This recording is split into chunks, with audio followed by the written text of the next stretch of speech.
They told us to give a disclaimer. The views expressed on this podcast are those of the podcasters, any guests, and do not reflect any of the management, owners, sponsorships, or employees of thereof. Pretty much, if you're soft, don't listen to this podcast. One thing I pride myself on is just being the same and trying to look out for my folks along the way. Like, even with all these, big things happening, like, you still mad humble, and you still, like, you have enough clout now where you could easily be like, I'm not fucking with this, I'm not fucking with that. Oh yeah, motherfuckers, it's on. What is going on in the world? It's DreRawka. Welcome back for another Unrestricted Podcast. Now, it's been a while, but I had to come back in fashion. I had to bring somebody that is doing great in the world, somebody that has some life changes, somebody that is a #1 bestseller now, an author. Crazy. Last time we talked, you were like, I got a book coming, Dre. All right, now it's here. And what I want to do right now is I want to quote something that I got off of the book. It's better to stand and fight. If you run, you will only die tired. Yeah. #1 best-selling author Rob Eastman is here. What am I doing? I got an audience here. What am I doing? Love it. Yeah, thanks for having me on. Of course, brother. Now, what does that mean? You'll die tired. What does that mean? Yeah, so it's a tattoo that I have on my arm.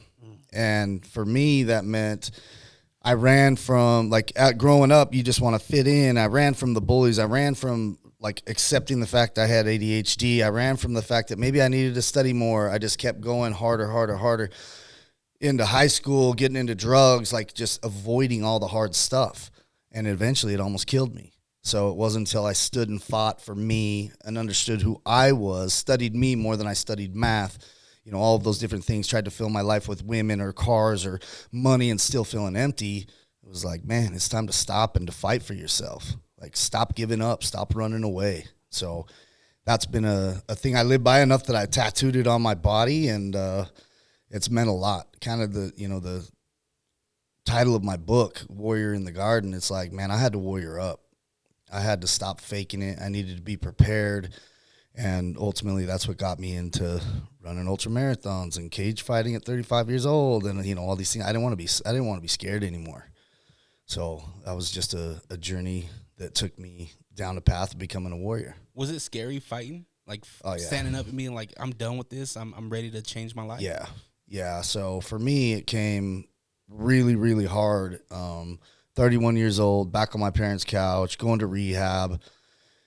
And I went through the deal and a lot more into that story. But as I got out of rehab, my wife had left me before that. We weren't divorced yet. And she was coming to family groups and things like that, bringing my daughter out so I could see her. And I thought things were great. And she came pick me up the last day of rehab to take me home. And I got out and she didn't. She's like, by the way, we're divorced. I'm just like, man, you could have told me that while I was in rehab and I could have worked through it. And a few weeks after that, I couldn't afford my house. And so if you don't pay your statement for a few days, the bank comes and takes things. So they took my house, they took my trailers, they took my cars. And then at 9 months sober, my dad passed away. Mm-hmm. And it was just like, I needed the cute girl to look good, to make myself, to fill my cup. I needed all the cool stuff to make me look like I was balling, and I needed my dad to pay for that stuff when I couldn't. And God was like, yep, now what are you going to do? Mm-hmm. And it was like, and I was very suicidal back then, and I had a choice. It's like I can either give up or I can start understanding who and what I am. And that was the time where I looked myself in the mirror and it was like, you're worthless, you're awful to people, you're not a good father, all these things. And it was like, I could almost see the soles on my body or the bruises on my body that were like darkness in my soul. And that was almost the happiest moment I've ever had, to where I knew exactly what my next steps were. So I went back to school. I couldn't afford therapists, so I needed to find out why I was so messed up. So I got a Pell Grant from the government, went back and studied only psychology, and fell in love with it because almost every word in that book was something I had experienced. I don't want to cut you off, but what year is this? At what year were you like, I need to go this route with school? 2009. So even then, mental health wasn't what it is now. No. So to have that awareness and be like, I need to figure out what's going on up here and why I'm feeling this way. Back then, that's nuts to me. Yeah. So it's like with any addict, they got grind. They are willing to go all out 24 hours a day to find their dope. They're going to find a way. They're going to do whatever it takes. And I was told, like, if you take a quarter of that and put it towards good, you're going to be successful. And when I got out and all those things happened, it was like, can't afford a therapist. I went from making like $35,000 a month owning a concrete company to working for $10 an hour at ServPro with food stamps and a bus pass. And it was just like, I needed to kill my ego, and I couldn't afford a therapist. So the next best thing was go to school. I hated school. I was like a 1.3 to 1.6 student unless it was soccer season, and then my mom had helped me get a 2.0. So the thought of going back to school was terrifying. And to tell you how terrifying, I walked in the very first day at Slick, and I sat down, and I'm looking around the room, and it's like all 18-year-olds. I'm 31, and I look like, you know, I'm still recovering after a good long bout with crack, coke, heroin, meth, you know, the whole deal. And I was feeling nervous, and the teacher walks in, and he looks at me. He's like, "Are you okay?" And the whole class turns and looks at me. I'm sweating. They call it the spotlight effect when you feel like everybody in the room knows what you're thinking. And I got up and I left the class, and I ran out to my car crying. I'm like, "You're a loser. Why would you even do this?" And then that was the moment where I was like, "Dude, this is what you've always done. You've always ran. When things get hard, you run. Get your ass up, get back in that class, and figure it out." I went in, sat down in class. I don't remember a single thing from the class because my anxiety was so high, but I kept showing up. And the retention that I had when it was something that I cared about was like I could recite the book Psych 101 verbatim because I could apply it to something I'd been through, that I'd seen my friends go through, that I've seen my family go through, so I could retain it. And then I would go home after work and I would teach the things I learned when I trained people for free at the park. I loved athletics, I loved fitness, and I started loving psychology. And that kind of what encompasses what I do now is Eastman Fitness and Power Fitness. And I teach people how to do hard things in a safe environment. I love it. Did you, when you were going to school, obviously you mentioned that if you love it, you're going to be there, right? Yeah.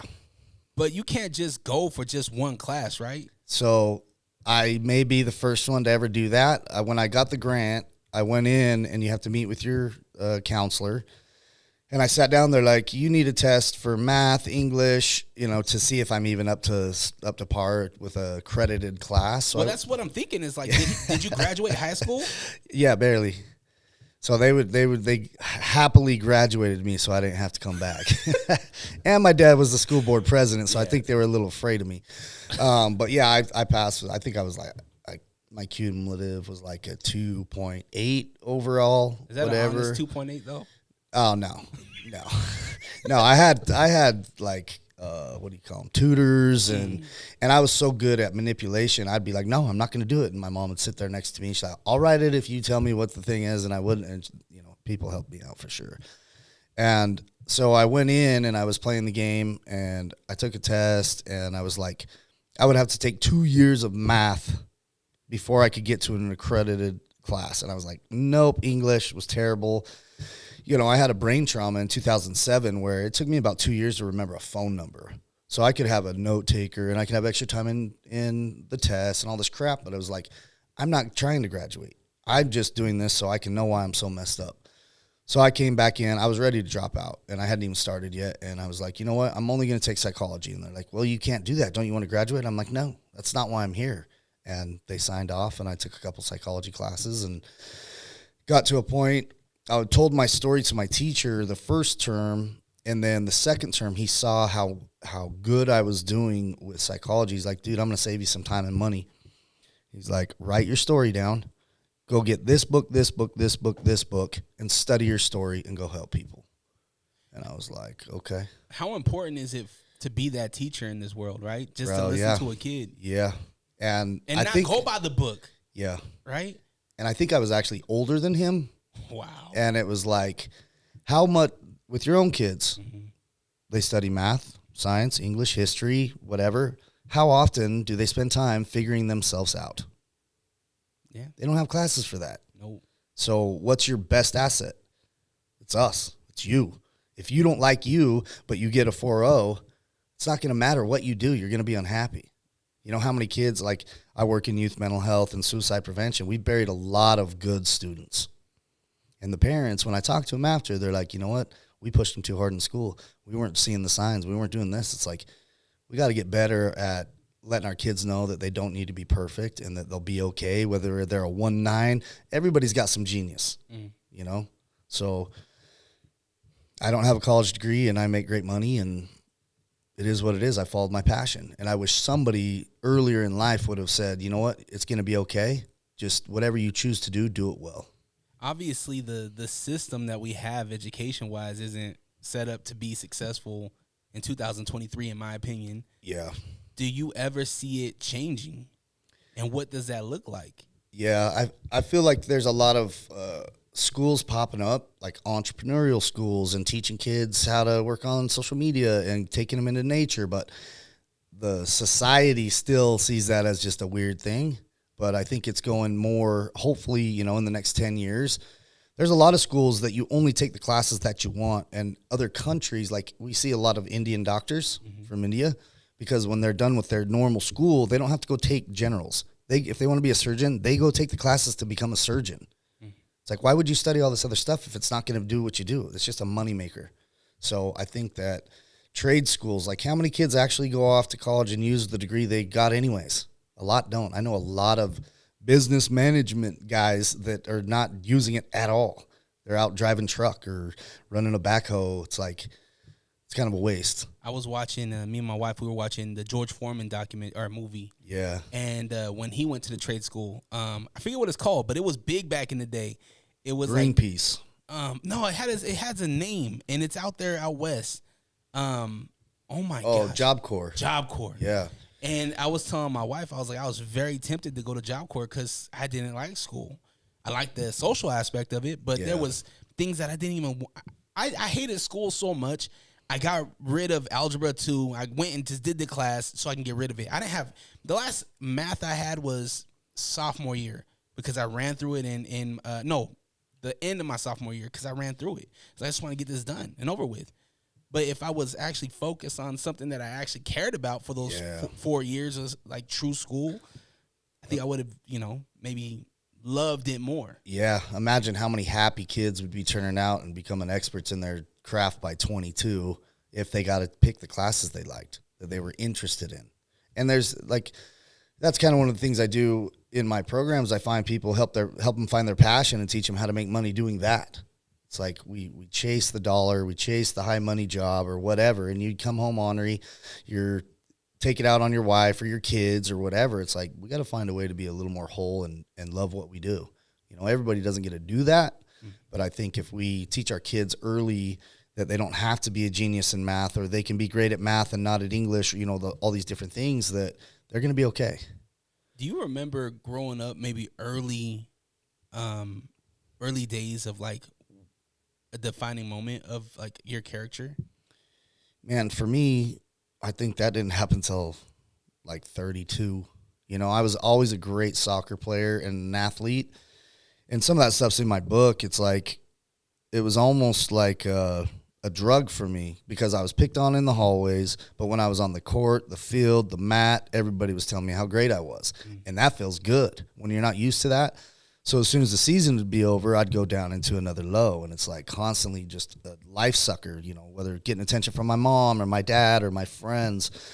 When I was doing my book, I asked my sister, and I interviewed some of my friends, and because how I took things is not necessarily how they saw it.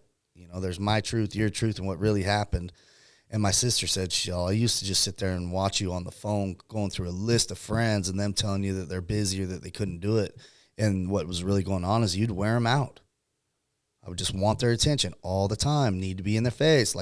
I was a high rev, little ADHD redhead, and I sucked the life out of people. Like they needed a break.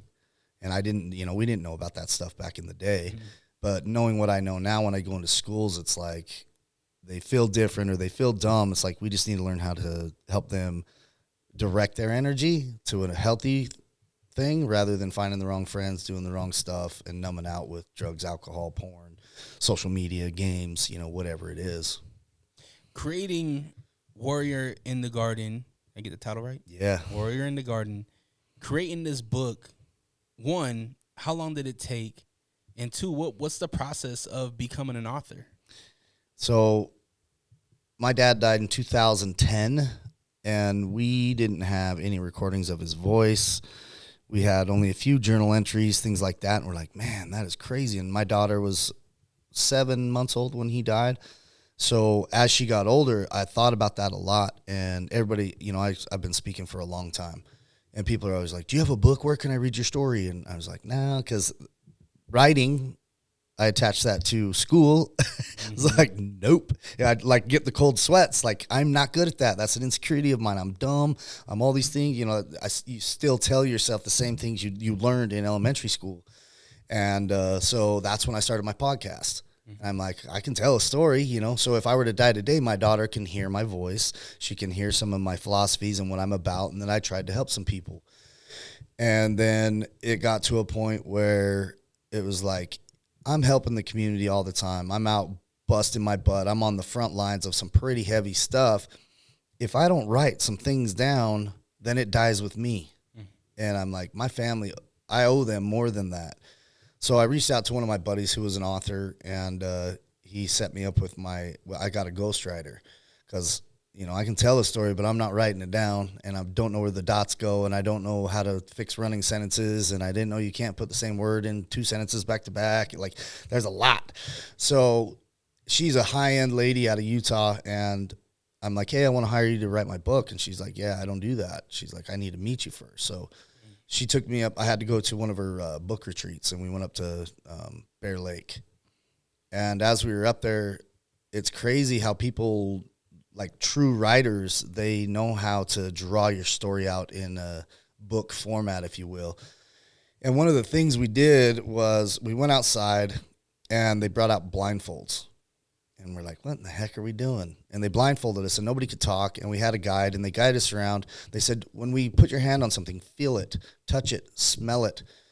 And so we're going around for like 30, 40 minutes, and they expressed it like, when you're telling a story, people can hear your voice. When you write a story, they have to taste it. They have to be able to smell the air. They need to know what the grass felt like on your feet.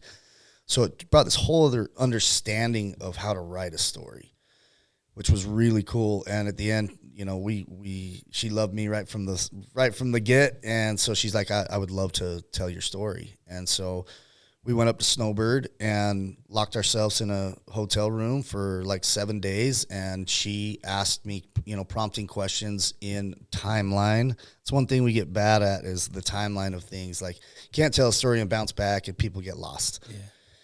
So we did probably, 40 or 50 hours of dictation. She recorded it and asked me the right questions. And then she went to work with, I hired another lady, and she's a high-level editor.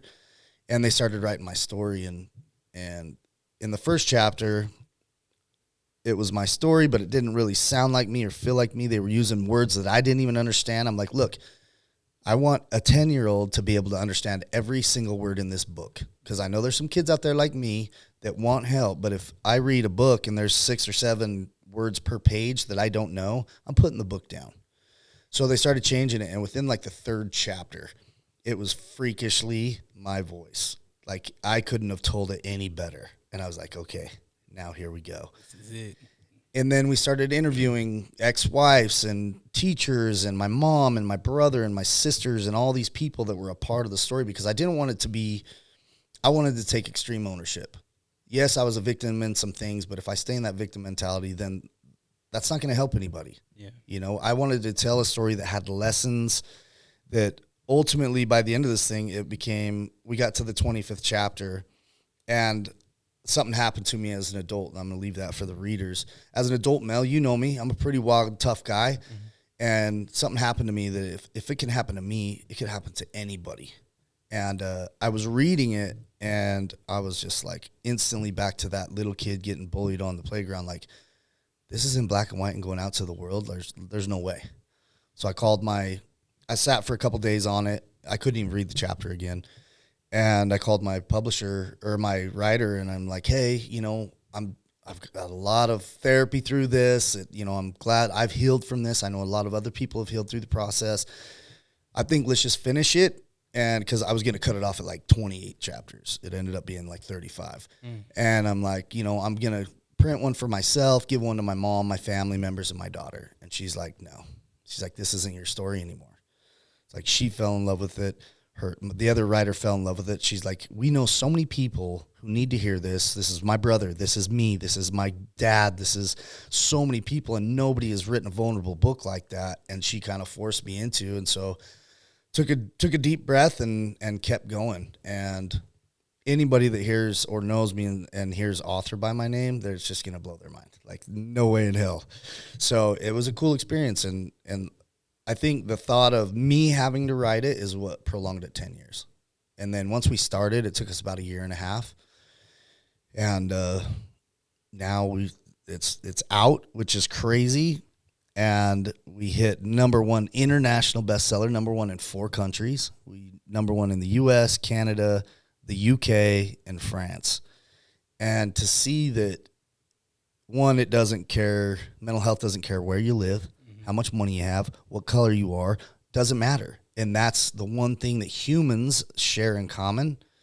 And so that's why I think this thing went the way it did and is going to keep going the way it is. I've got calls from 80-year-old people to 10-year-old little kids that it's just already affecting their life, and so grateful. And they've handed out 10 of them. And it's just been a crazy cool experience. But the process that I went through was probably the most therapeutic thing I've ever done in my entire life. And I've done a lot of therapy. I've done multiple rehabs.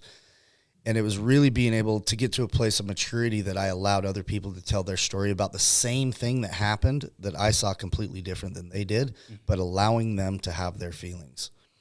And it's just an eye-opener as I went through, and all the reviewers from all over the country, they were just fell in love with it. I didn't get a single bad review, or I had one mom say that she didn't like that I put fuck in it, but she's an LDS lady, but in general, it's like I didn't want to sugarcoat things, and I tried not to swear too much. I didn't pull a Goggins, you know. Well, my thing is that the content that you're reading, it's real life shit. Yeah. So it doesn't get more realer, and if you gotta use those words that bring out that feeling like you had. The feeling as soon as you said they want you to taste it, feel it, hear it, everything, and then you say let's cut it off at 20 chapters, and they said no, let's keep going. That's how I know it's a #1 bestseller, is when you were like, yo, you felt it. When you were reading it, you felt it. It took you back to that place. Yeah. Right? And as I'm reading this book, I want to feel that. I want to understand this story. Yeah. I want to feel it. Yeah. I think I laughed and cried more times over the last year and a half than I did my entire life in my own book, like re-feeling it and just seeing it in my nephews and my nieces and people I know and kids I've worked with. It's just like, I'm reading their story. Like it's become not mine anymore. So that's been a really cool experience to me. And my one of the writers called me. She's like, "What is going on?" Because I gave a live, and I was like, "Hey, thank you. It's very humbling." She's like, "No, you need to be cocky. You need to be excited. You need to be." I'm like, "I'm trying to stay humble." She's like, "Right now is not the time. Like, you need to be excited. A lot of people will not do this." So I looked it up, and it's like 3% of the world will talk about writing a book. 1.6 will complete but not publish, and only 0.6 of those written will actually publish. And I'm just like, man, think how many of our grandparents had the answers that we needed to change the family trauma and be change the chain of events that happened for our kids, that they took it to the grave. What are we missing? What are we missing now? We're talking about mental health. Yeah. We're more involved. I feel like I look at my friend groups and stuff. I feel like they're more understanding and more involved with their kids. More than my dad was a great dad. He was involved with me, everything like that. But it's different in 2023. But hearing what you're saying about our grandparents and our ancestors in 2023, what are we missing now? I think it's, for me, it's the vulnerability, but then action. A lot of people want to talk about their problems, but they don't do anything about it.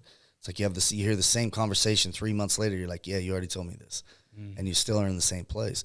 Especially men's health, high risk, a lot of suicides, all that stuff. Because our dads and their dads, they didn't have the option of having anxiety or depression. They had to get up, go to work, mailbox out. Mom was mailbox in.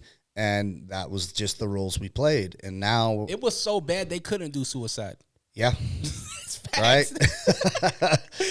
Right. So that's, I think, being able to, as a man, share my fears. And another is letting your kids know, the way you let them know that they don't have to be perfect is sharing your fails with them and how you got out of that. A lot of parents don't want to talk about sex or drinking or drugs or whatever, because it'll give their kid the right to do that. And it's like, no, you need to educate them. You need to set clear boundaries. So if they do that, they know they're going to have some natural consequences, but that you support them and love them regardless. And I think that's the part where whether it's a super religious area or a non-God area or whatever it is, kids are being taught by their phone and not by their parents. Mm. It's like, do you want to have the talk with your kid about sex, or do you want Pornhub to teach them? Yeah. It's like somebody's going to teach them. Yep. Little Johnny in the hallway is like the things I hear in junior highs. I didn't hear that stuff until college. So parents want to think that their kids are all perfect, but they're living double lives. How they talk in the hallways, what they do, how they treat people at school, all those things. It's like, one, we got to deal with bullying a little bit better. We need to get them the help they need. We need to look inside of the family unit, things like that. But I think it really starts with the fathers, mothers, of being real, setting clear boundaries, not entitling your kids, not protecting them from their disabilities or whatever. Like I had ADHD, I had suicidal ideation by the 3rd grade, all those things. And my parents, they did what they thought was best, and they protected me. Mm. But they did not prepare me to live in Robbie's skin. Mm. And now I had to learn that at 31, what I should have learned at 13, which in a man growing up in the 80s and 90s is pretty embarrassing. And that's one thing I've had to come by is killing that ego, and it's okay to cry, and it's okay to talk about your feelings. It's not okay to not do anything about it. And I think that's the big kicker is too many people are afraid when you talk to a lot of men, you're like, I can see it in your face. Like, how are you doing, bro? Oh, I'm good. No, really? And it's like, why can't we just be like, man, I'm struggling, and share it. Let it go. I'm a firm believer that if you don't, like, I pray out loud with my eyes open now. So if there's God, he hears it. Because if I stay in my head and I'm quiet, I can get off on a tangent and some other things that God might be mad about. So I say it out loud so I stay focused. But whether it's going to God or the universe, I release that energy, and it has no choice but to send something back. And I feel a lot of the times people are waiting for the answer they want. My prayers get answered like almost instantaneously through somebody else, through some action throughout my day. But most of the time, it's not the easy way.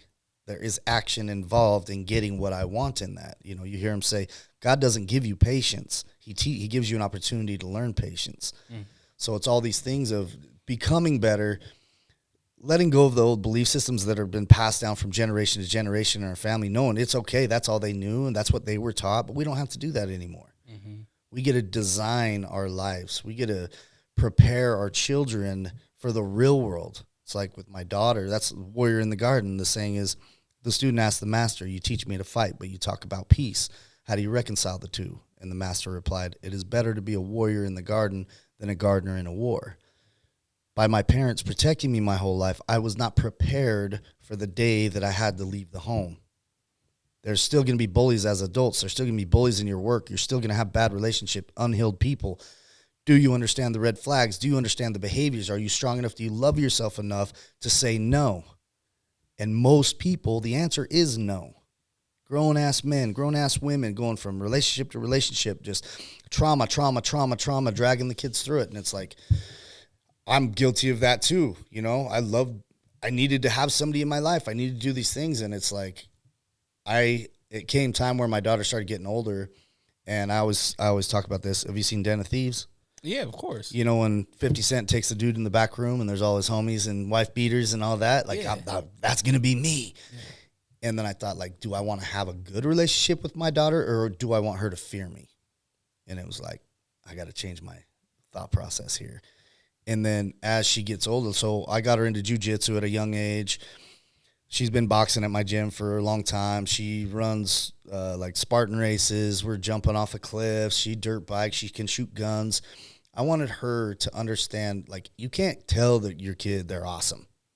It might feel good for a second, but there's no proof behind that unless they're taking action and showing themselves how great they are. I didn't want her to get into junior high, high school, and have any woman or man be able to tell her her worth.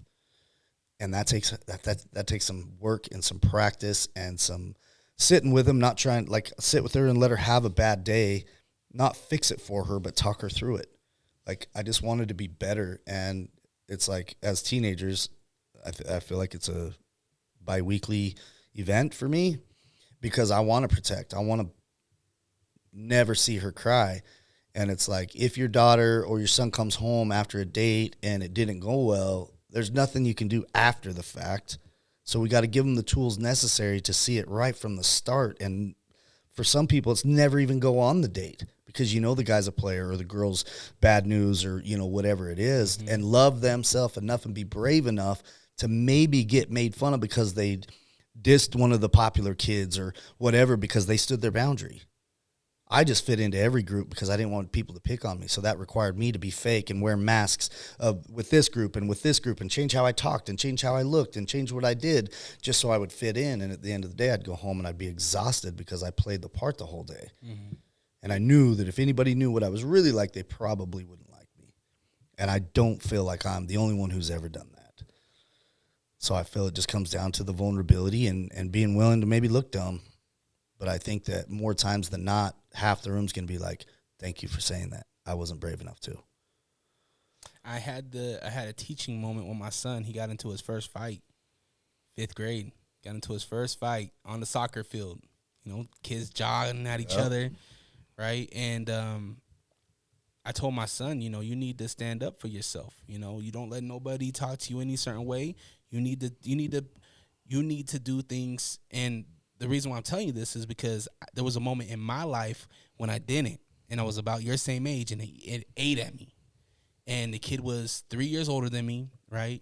And I could have said something. I could have got my butt whooped, but I also could have had that pride to be like, I didn't let him talk to me any way he wanted to. Yeah. And I'm telling my son this, and he's like, he's slowly understanding, and it made me feel like, okay, like, I don't know if it's going to work until he's in that situation again. Because just like you said, there's going to be bullies throughout our whole life. Yeah. You're going to be 80 years old going to the post office and be some bully trying to mess with you. Yep. So I'm living these things right now, and it's exhausting. Yeah. I think it's hard because we see our kids going through something, and it brings back how many times did that happen to me, and I wish I would have done things differently. And then a lot of people hold their kids to this high standard of just being perfect at it, or, you know, playing ball or standing up for themselves. And it's like, are you giving them the proper tools? Mm-hmm. And do you have a home where they feel comfortable coming home and sharing about it and maybe crying, you know, because even still today, it's not cool for boys to cry. Mm. You know, I don't let kids cry for things, but if you've had a hard day and you're crying about something emotional, absolutely. But we got to have a solution at the end of it. If you're crying for your game system or your phone, I'm going to snap it and throw it out the window. Yeah. Like that's not what I'm talking about. But if you've had a hard day and you're feeling emotional, if you don't let that out, then they're going to act out. Mm-hmm. It's going to come out at the wrong time on the wrong person. And like with fighting, it's like, don't seek it out, but definitely set some boundaries. And if somebody pushes and pushes and pushes, then it's I fully support it. When's the last time you cried? Man, a lot. I cry a lot. Not at the wedding. No, I think I'm an emotional creature, man. It's something that I've practiced and learned to be very healthy for me over time. I don't think I cried after my dad died. I don't think I cried for like 10 years. And I was working with tough people all the time. And, you know, when you work in mental health, suicide, and addiction, you deal with some characters. And when they're barely fresh off the street, you're just getting lied to every day. Crazy things are happening. People come after you if their life doesn't change. It's like, I can lead you to the water, but I can't make you drink. And kind of learning that if I need to cry and I hold it in, exactly what I said, it's going to come out on the wrong person who didn't cut me. And then I'm having to apologize to somebody I love because they were there for me to be able to vent, and I did it wrong. So if I feel it, and I think I cry more in like movies. I'm a sucker, man. Is it when something's like for me, it's like The Lion King. I will cry at The Lion King every time when Mufasa you know, when that happens with Mufasa, because I'm so tight with my pops. Yeah. And it gets me every time. Yeah, it's any father, daughter, son, father. Because I was only 9 months sober, and I was a punk for pretty much my entire life. And I never got to have. My dad died on the side of the road from diabetes. We didn't get to say goodbye. We didn't know it was going to happen. He was literally leaving his diabetic doctor. Like, it shouldn't have happened.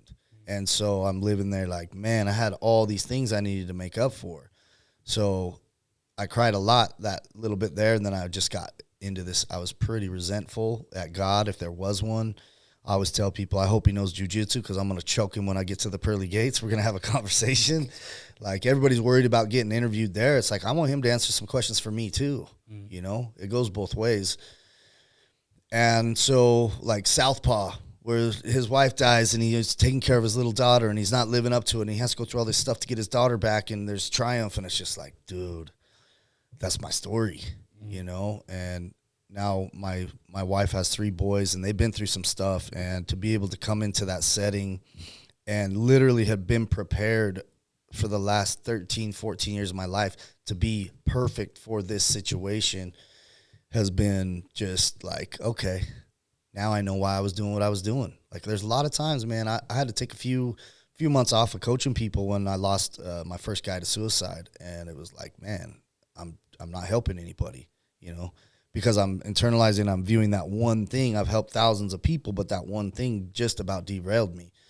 And it's like, I've been holding too much in. I'm a life coach, so I don't need to talk to anybody. I got all the answers. It's like, it doesn't matter if you know more than the next guy. Sometimes you just got to say it out loud. Like, when you put a teapot or a kettle on the hot flame, what does it do when it's ready? It steams. Whistles. Right? So how is that any different with our emotions?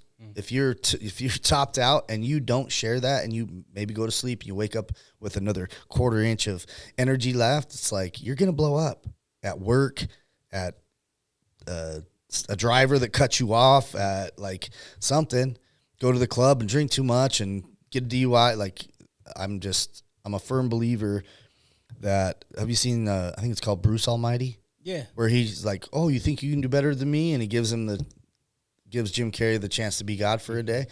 And I remember he opens that filing cabinet, and it's of everybody's prayers, and it shoots him clear across the building. And that's how I viewed myself. I had this big doctor's office filing cabinet of all my lies and things that I did, or things that I wasn't going to tell anybody, all this stuff. And it wasn't until I let all that go, and now I just view myself and my day as a manila folder. If it doesn't fit in there and it's not special, I'm not holding on to it. I'm not holding on to your shit. I'm not holding on to my shit. And that's another thing, is people carry other people's stuff. It's not even theirs to carry. Mm-hmm. So learning that and being able and being strong enough to let go and let it out. If you need to cry, cry. If you have some issues, talk about it. And I think specifically hard for men to do that. But once I started doing that, like, pretty hard to get me riled up or feeling a certain way. Like, I can be a fly on the wall. Somebody can tell me some pretty hard stuff about their life. I used to like want to fix it and hold on to it and make them better. And now it's just like, I'm rubber. I'm going to give them some ideas of what I would do, and I don't take it home. I think that with the you were talking about it earlier about the men that we ask them, how's your day going? And they lie about it. I think a lot of that comes from, does the person asking really care? Yeah. So I think there's a backside of that. Yeah, the man that's saying everything's okay. I think the guy that's asking the question needs to understand that too. Be ready for the shit that's going to come at you. Yeah. If that person tells you the truth.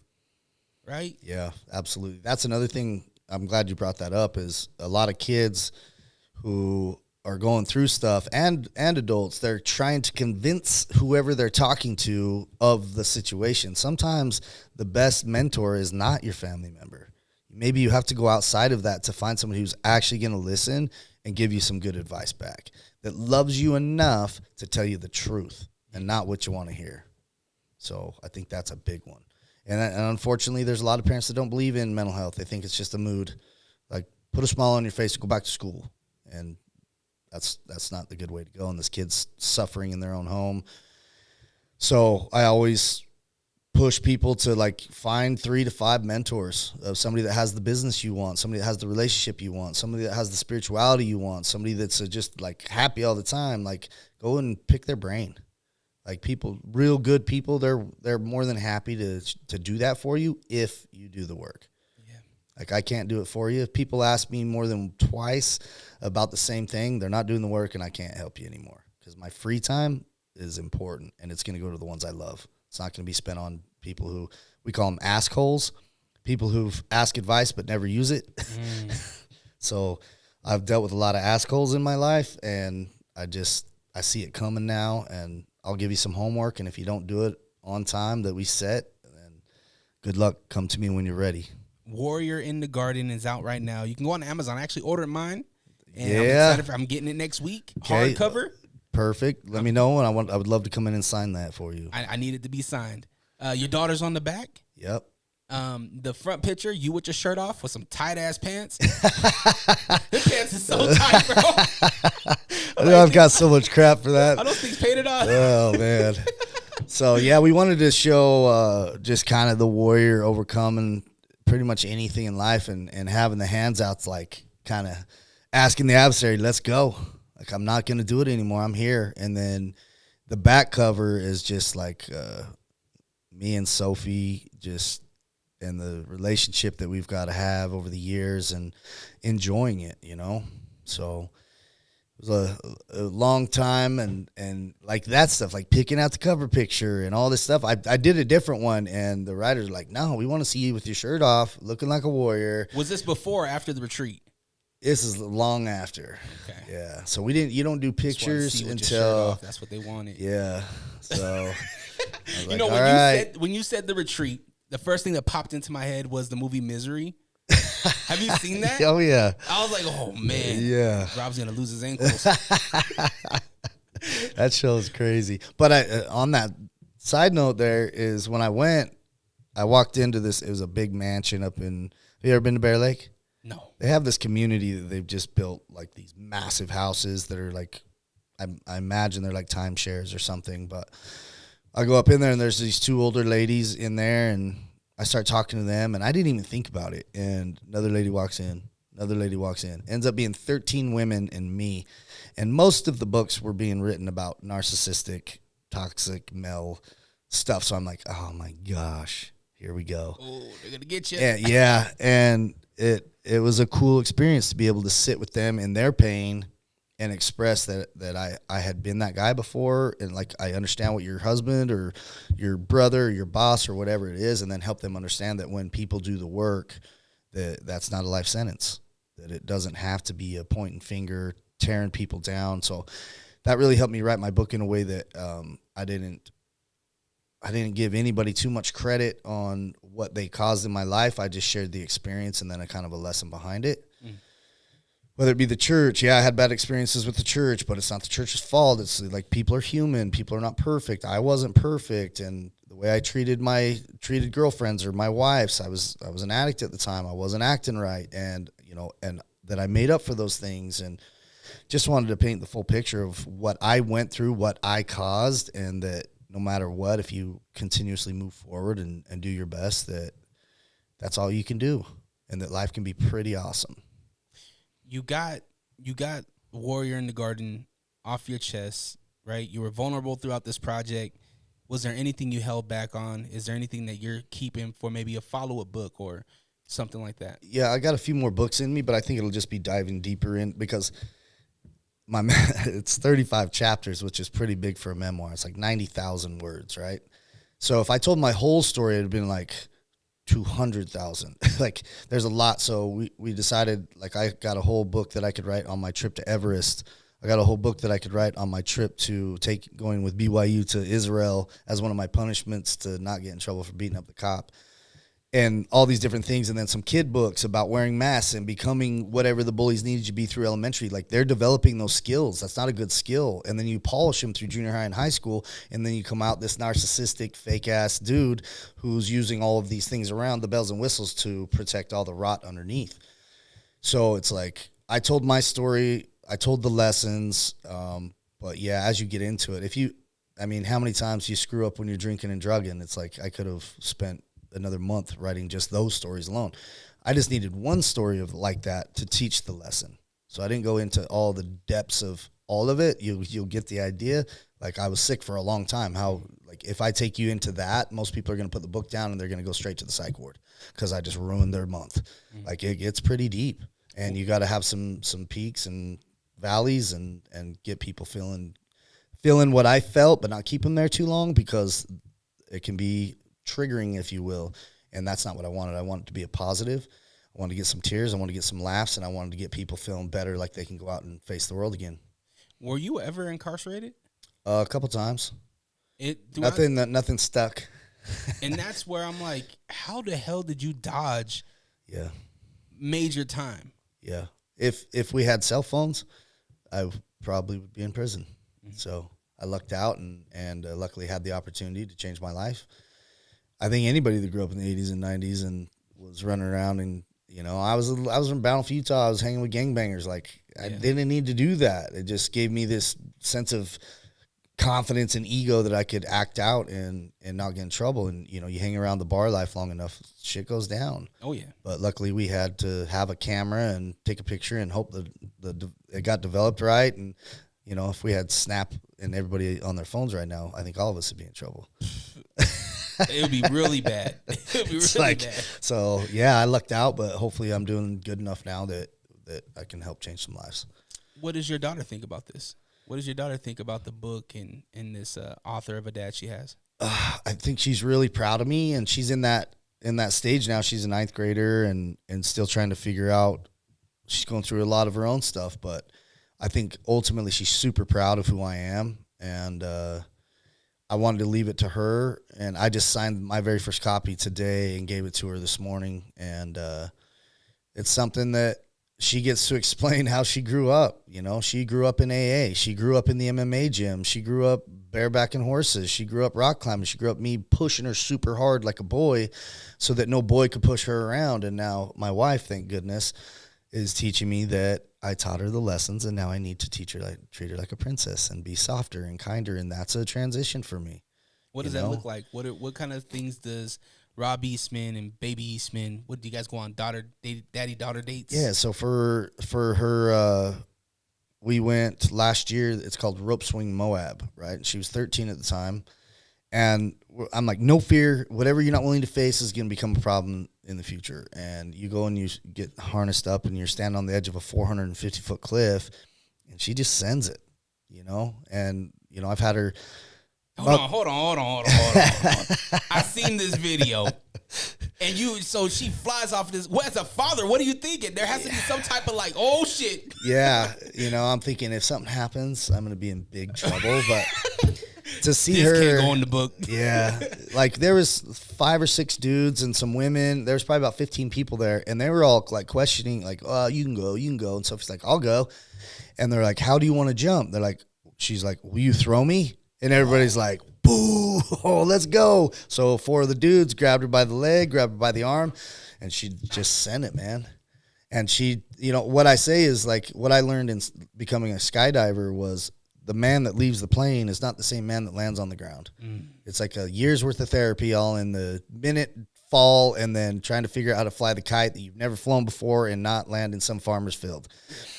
But for her to be able to have the confidence to jump and enjoy it, and everything we do, we put a little psychology lesson to it. Like, what do you say to yourself before you jump? How are you feeling? Like, we've been rock climbing for about 5 or 6 years now. She's getting really good, but it's like, if you don't push your kids to do hard things, when hard things come, they're going to get pushed into their home, and those 4 walls get real tight, and I didn't want that. But now it's like, before I was like, if there were boys around and we're carrying hay bales. It's like, no, Sophie can carry it. She's tough. Like, put your own saddle on. Like, tie your own rope. Just kind of hard. It got to a point where it was like almost a pride for me that my little girl, she's like 4'10", stopped growing, and she's a little tough little girl. But what that did was put a little bit of a wrench in our relationship as she's getting older. Like, she wants her dad back. She wants to snuggle. She wants to go on a date. She wants to do these things. And that's, if it wasn't for Heidi, I'd probably be struggling right now. Heidi's my amazing wife, and she's taught me all about compassion and the timing of things. It's not, I don't have to, opening her door for her, carrying her bags up to her bedroom, even though she can do it, doesn't mean that I shouldn't show her now what a respectful man should be doing when he can for their loved ones.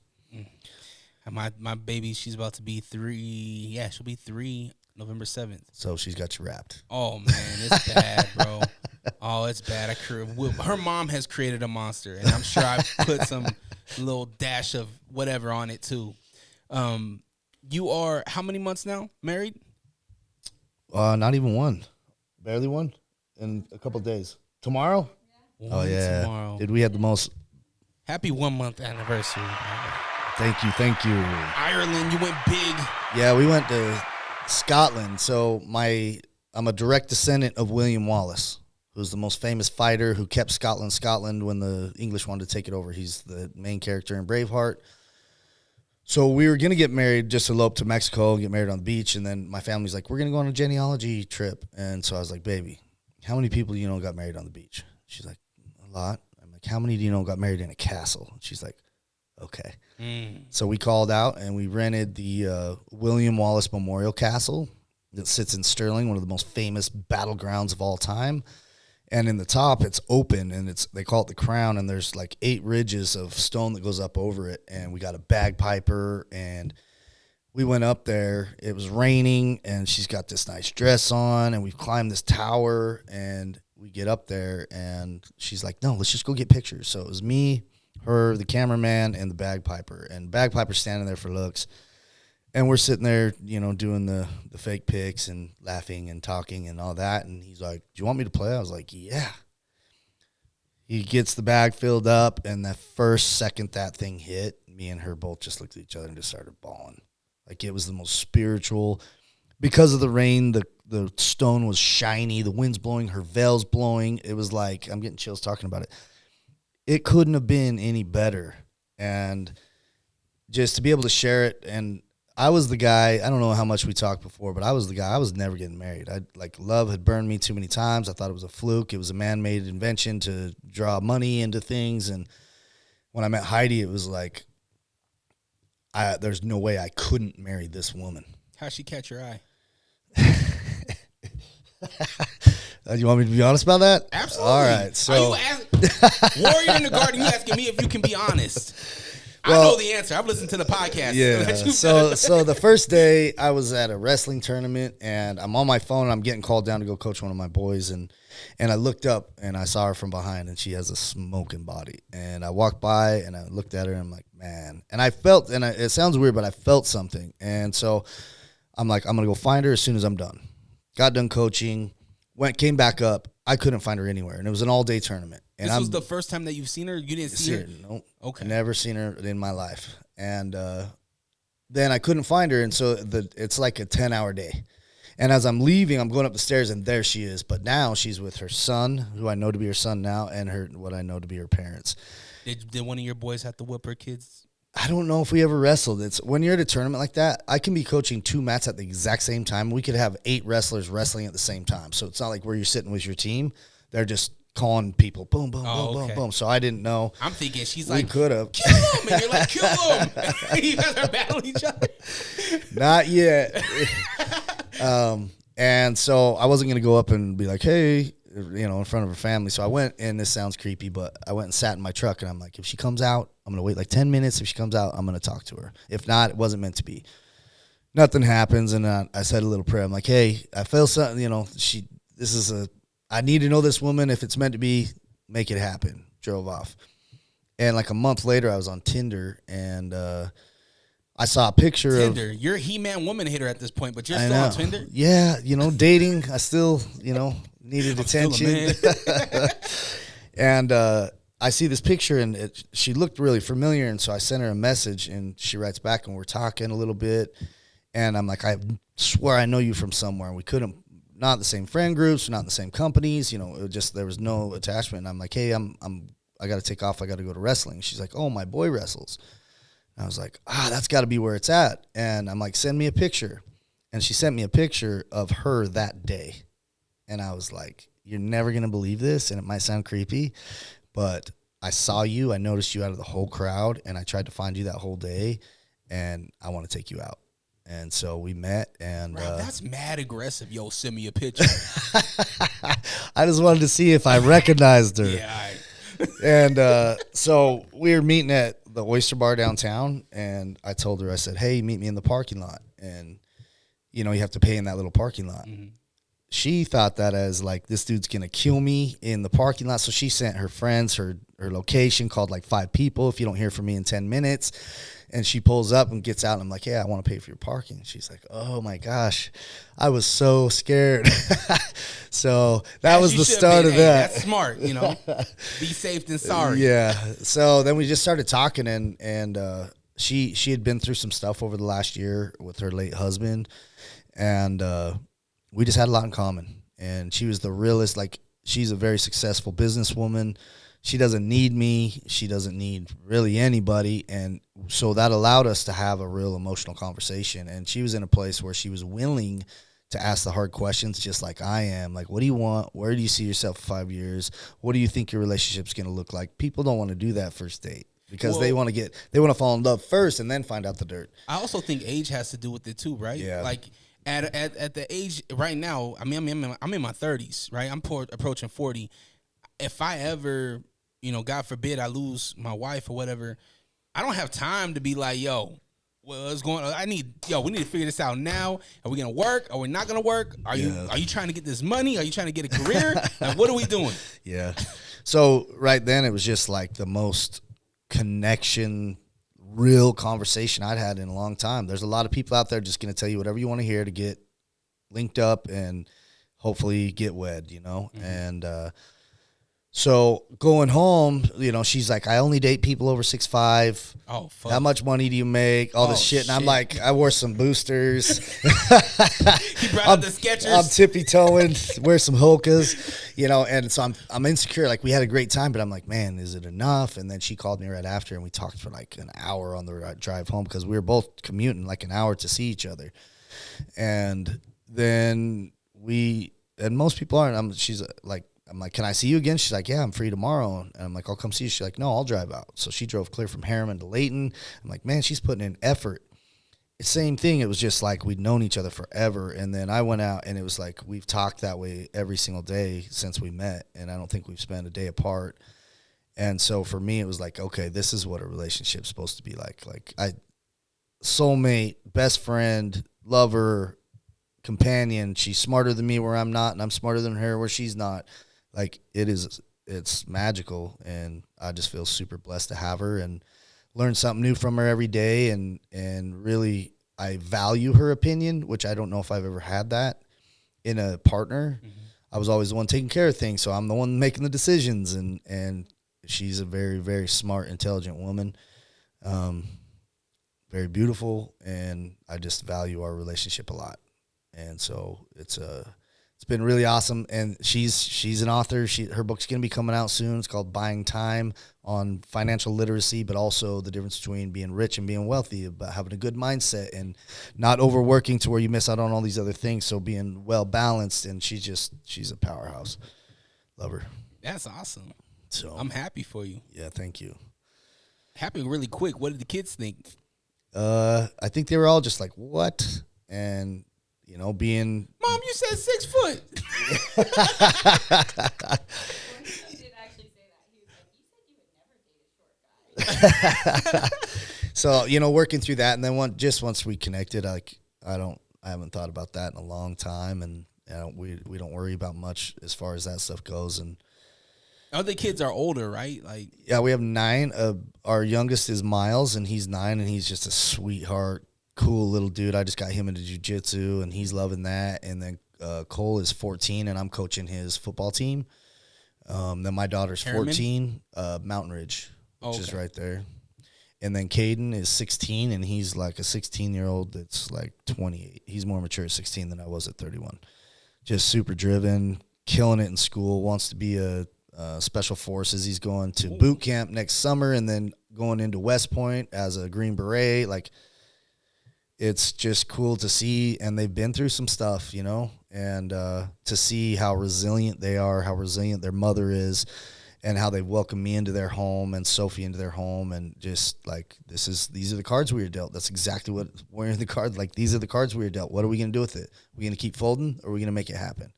And pretty much everybody's got on board, and we're working through things as it comes up, and doing our best to become a blended family. You know, it's awesome. Now we need the blended family book. Yeah, I'm sure we can do one of those here soon. You guys do everything together, right? Yeah. So when you guys gonna start the Stand Up Fight, maybe part 2 podcast or something? Yeah, that's what I've been talking to her about it, and she's still in that. She's literally the most well-spoken, smartest woman I know, but she hasn't been in front of the mic much and in front of the camera much, so she gets a little insecure. So I'm like, we just got to do some mock casts. Yeah. Dance partner. Yeah. That's all this is, right? You just let the dance partner, you wait for the lead, and you take, Yep. So we're for sure going to be doing that. So I want to get her on stage with me and speaking, and she already does that for real estate and some other things, and she's a highly sought after real estate guru. So it's cool to see her. Like, I've never been able to be a cheerleader, and it's pretty awesome. I get to be the cameraman. I'm walking around watching my lady do her thing, and I love it, man. It's nice to not be the guy.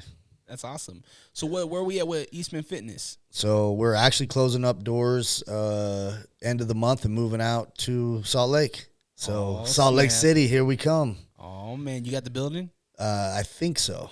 I think so. We're like, the one we're looking at right now is like on 39th South and 6th West-ish. Oh my gosh, that's right by my house. So we'll be incorporating my company called The Village Effect, which is like all the life coaching therapies, all that stuff too, so that it's just a one-stop shop.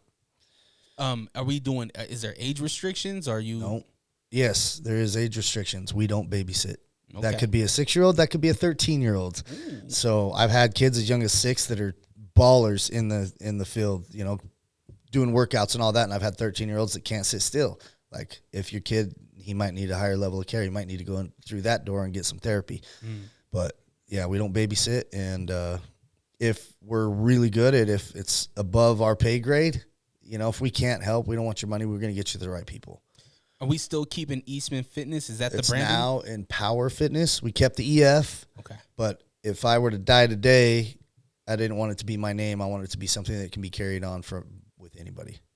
So we swapped it up to Empower Fitness and Wellness. And my partner, he's a current fighter for MMA and a young kid and hungry and understands mental health and just wanted to help. And he bought in when I was writing the book because I was just too busy to do everything. And then now I'm back, and we're going to revamp and go help some people in Salt Lake City. That's exciting. So your whole life changed within this last year. Yeah, moved, and I've never lived outside of Davis County other than like when I'm out of the country.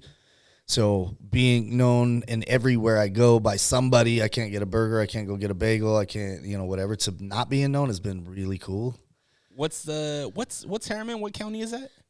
Jordan School District, but Salt Lake.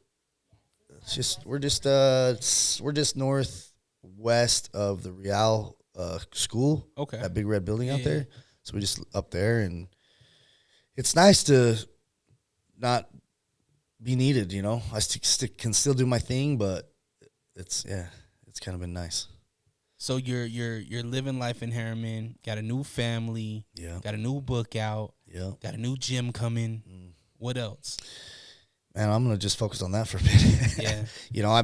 It's been nice to be able to, like, I tell her, thank you for providing me a family. I've never, not long term, ever had that. So to be able to be a father to some boys and to get to come home to family and to wrestle my kids when I get home and things like that, it's really cool. It allows me to take everything I've learned over the last 14 years and apply it in my own home. It's a cool feeling, man. I think this is a really cool time, man. The holidays are perfect, man, with the family. Like, sometimes it can be hard. Yeah. So I'm glad you guys get to experience that and go through that kind of stuff. Yeah. I feel super blessed and humbled, and just I'm going to stay there. I don't want to have too big of a fall from grace. So just take it a day at a time and love the people that love me back and put in. Do you like money? I love money. You want to try to win some? Yeah, let's do it. Let's jump into What's That Noise? Are you sick of podcasts that just interview people with the same questions and gossiping nonsense? Are you tired of hearing about what's wrong with the world? Can you locate your nearest orphanage? Who cooked the Last Supper? R.I.P. Mr. Potato Head. Seppuku Harakiri. Where is Mavis Beacon? This is Hos. And this is host Beefy. Listen to the Beans and Rice podcast. Exclusively in Braille and all streaming platforms. Patent pending.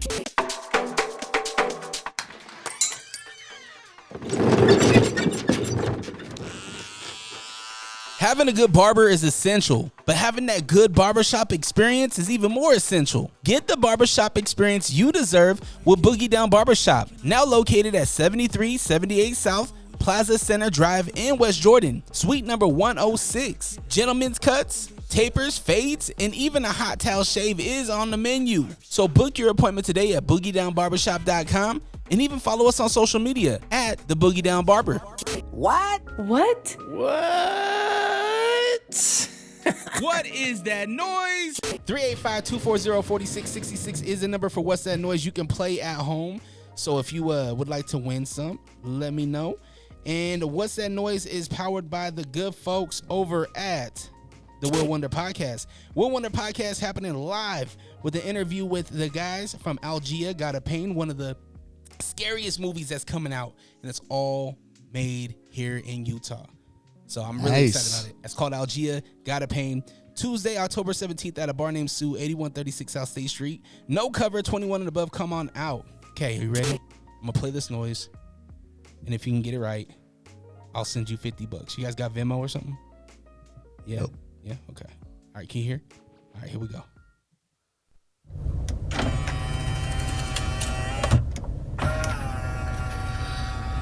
What is that noise? I know what that is. Go again. 385-240-4666 is the number. Get your guesses in.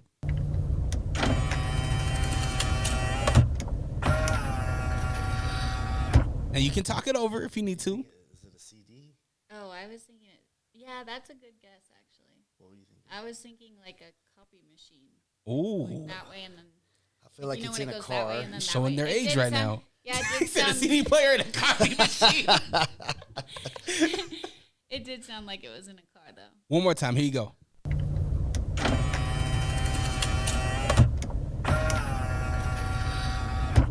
Or is it the? It's Or is it the mirrors coming in and out? yeah, that could be that too. Some good guesses. I need one. Something like that. It's something on a car. I think we go with what you said. The mirrors. Yeah. One more time. Here is the noise.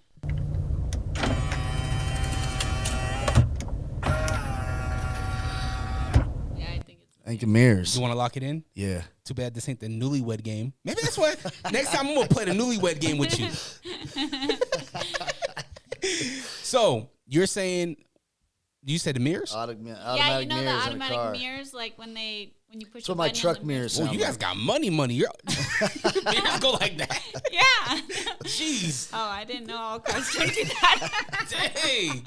Successful. If you know what success is, that's success. All right, here's the noise. One more time. No, it's kind of clicking. I got to tell you, it is not mirrors. Yeah, there's something clicking. There is. And if you guys can keep a secret, I'll show you afterwards because this is a rolling thing. Okay. So the next guest will have a chance to play too. But if I could trust you guys, Yes. okay. Hey, Dre, would you calm down for a moment and just let me talk? Just at this point, you're just rambling. All right. What's up, everybody? I go by the name of Will Wonder, and I have a podcast called The Will Wonder Pod. I know, super original name, but I promise you'll love it. We talk sports, we talk music, and generally have some really interesting interviews with people that are doing some really cool things. So make sure you check it out wherever you get your podcast. Once again, that is the Will Wonder Pod. All right, Dre, go on about your business, whatever the fuck you were talking about. So with questions, I asked the internet. I said, hey, send me some questions. I got a guest coming. It's random. They don't even know you're the guest, so it's just random questions. And Questions is powered by the good folks over at Inglewood Films, premiering the same movie, the horror film Algia Got a Pain. That premiere is happening Thursday, October 26th at the Megaplex Theater in Jordan Commons. Get your tickets right now at theinglewoodfilms.com. Okay, first question comes from Host Rivera in West Jordan, Utah. What is a discontinued snack or beverage that needs to make a return? Man, There's a lot of I'm them. gonna let you answer that. I don't know. Only snacks I do is like Dr. Pepper. Scoot over this way a little bit. I want to make sure the camera gets both of you. Man, I feel like they quit making Twinkies. Do they still make No, those? what? Ah, you're too six-packed up, man. Sheesh. Twinkies are here. Let's see here. What are you doing? Man, I don't even know. Man, the kids don't eat no junk. No, my late husband was really strict on like healthy food, so my kids don't really eat junk Trying to food. think if I have anything. Did you ever like, here's a Starburst? They would tell on me. Oh, snitch. Little snitches. The snitches, the rat. Yeah, I don't know. Think about it. Think about like those candies, or like remember back in the 90s they had the 3D Doritos, or Oh yeah. the Surge. Remember the Surge soda, or I'm trying to think. there was some Lunchables that were pretty slapping back in the day. I don't I see have what no you call it idea. no more. I don't know if what Yeah, you I love those. They Fire. only have them once in a while though. or Abba Zabbas, or is that Abba Zabba still I don't know around? what that is. Ooh, Abba Zabba's the peanut butter taffy, I yellow never had that. packaging with the black. Oh man, I gotta get you an Abba Zabba. I don't know on that one. Man, this is a horrible question for two fitness people. They ate carrots their whole life. Yeah, okay. All right. Next one comes from Samantha in Phoenix, Arizona. Shout out to all my Arizona folks. What was your favorite costume for Halloween growing up? You want to go first? Are we talking about like our whore days or like? Yeah, that can count. I was a Playboy bunny one year. Oh, that that's was not- cute. That was very, like, every girl was a Playboy Yeah. bunny at some point. Yeah, pretty much. Did Rob See. dress I was up? a Were you a cop dress one up year. guy? I think I did like a Marilyn Manson one year. I had the different colored Oh, please. contacts, Photos, please. If you have black photos. hair, a guy liner, did the whole deal. Did you take a rib out? I tried, but it didn't work. Marilyn Manson would be terrifying. Yeah. I actually went to his concert. I always wanted to see him, and when he came with Trent Reznor back in the 90s and they burned or tore up a Book of Mormon, they got banned right on the spot. And it was like he just came back like 2 years ago, and he had a broken leg, so he had a jazzy made out like this like Dracula badass throne. So half the time he was cruising around on this jazzy, and the other time he was up, dude, he put on the best concert. I freaking loved it. Did you hear about his what's it called? Not Sky Air. What's the venue out west? Saltaire. So he was at Saltaire, and apparently there was some coded messaging that was written in his room that said something super like weird, and it was like translated to like some devil worship type stuff. Oh shit! I was like, whoa, this dude's Yeah, he's- really serious. He's weird. He's I mean, that shouldn't surprise you. No, but no, it doesn't. But it's just like sometimes you don't know what's real and what's a gimmick. Yeah. Yeah. Right? Yeah. No, he's the real crazy deal. Are you into Marilyn Manson? Are you into No. death metal? No. I'm trying, I'm trying to break her in, but we're on a Greatest Showman kick right now. Okay. We like Okay. I was Mankind 2 years ago. I don't know if you guys are wrestling fans, but there was a wrestler called McFoley, Mankind, that had his mask. That was my favorite. Nice. My son's really into wrestling right now, and it's awesome. That's awesome. Love it. All right, Angela in Salt Lake City. Do you think weed should still hold a federal mandatory minimum of 20 to life? Does it still? I don't know. That's what they. I don't yeah, think so, but definitely it's like there's a big kick with all the medical card and all that stuff and people with anxiety. I just think people are still not understanding what it can do and what it does do, but no, I think they get more than pedophiles. It's like Yeah. So it's crazy. backwards. So no, but the consequence or the action should match the punishment. So if you're slinging some weed to little kids, yeah, that's a problem. If you get caught with a ounce that you're going to smoke, probably not that big of a deal, and you're not out running people over at a crossing walk, you know? So I don't think it's that. I don't think the majority of people who use it, I don't think it does for them what they think it does. Yeah. You know, if they stop smoking it, then they have an anxiety attack, but it helps their anxiety. Like, no, it doesn't. So, but no, I don't think they should go to prison for 20 years. That's crazy. goes back to being situational, right? There's not one thing for everything. Situational. Yeah, my late husband had PTSD really bad, and Military? And his doctor actually recommended it, and so he started like in his adulthood. You know, obviously he did it when he was a kid too, I'm sure, but he started as an adult, and it really helped him. So I kind of have a different stance from Rob in that I'm a little more lenient on it, but I also understand what he's saying. Like, it's very situational. And definitely, you know, slinging it to kids should still carry a punishment. But if you're using it for medicinal purposes, I think it can be really helpful. Right? Like the kids you see the seizures, right? I was just going to say seizures is crazy good for them. Yeah, and it clears it right up. I'm like, holy shoot! Like, why aren't we giving this more to them? Like, well, and even like CBD lotions and stuff, like for pain instead of pills and opiates. Like, I think, you know, some of that stuff is more natural and a better idea than this whole opiate pandemic. Yeah, it's pretty bad. Angela, thank you for your question. That was a good one. Johnny in Idaho Falls. Salute to all my Idaho Falls folks. Hopefully, we can get back out there with some fights. Thoughts on Coach Prime and Colorado football? Have you guys been following Coach Deion Sanders? A little bit, but not enough to answer that question. I think it's cool. Like, I think Colorado, we haven't heard about Colorado football ever. Yeah. And somebody that doesn't even follow knows about it, you know? Yeah. So I think it's cool. And he's pushing for them to get a wrestling program, which is cool. Oh, are they? Yeah. You gonna go to Colorado? I'm too old, man. I don't want to make these young kids cry. He already did. Did you hear about the first day? He was yeah, I've seen some of his videos. Yeah. And I like that. That's probably where I've seen most of it. And I know he's got some sunglasses. They sold 1 million of his sunglasses like day one, the blenders or whatever. Yeah. That's pretty cool. So, Eastman, you need some something. Yeah. Is it a hat? Are you going to do the hats?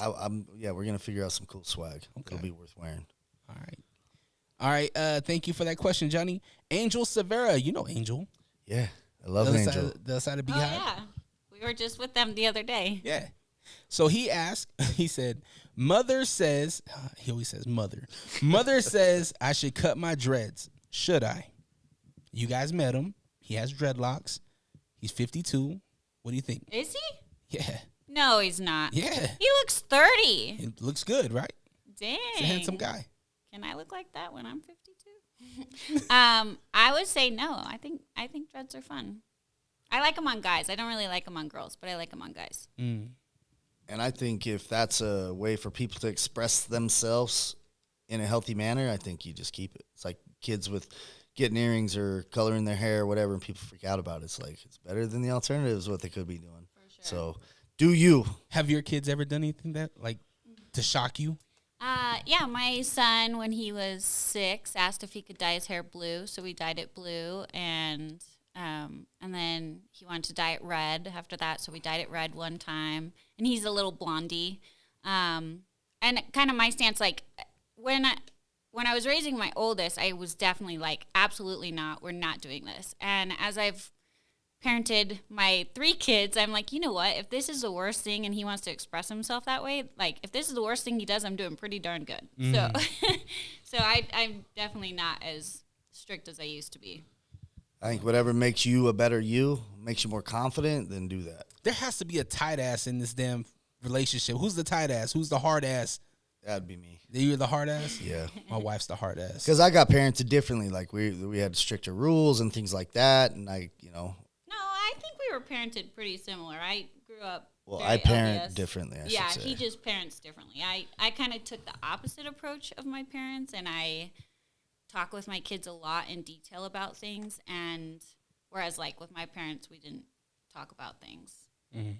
It was don't do it because the church said.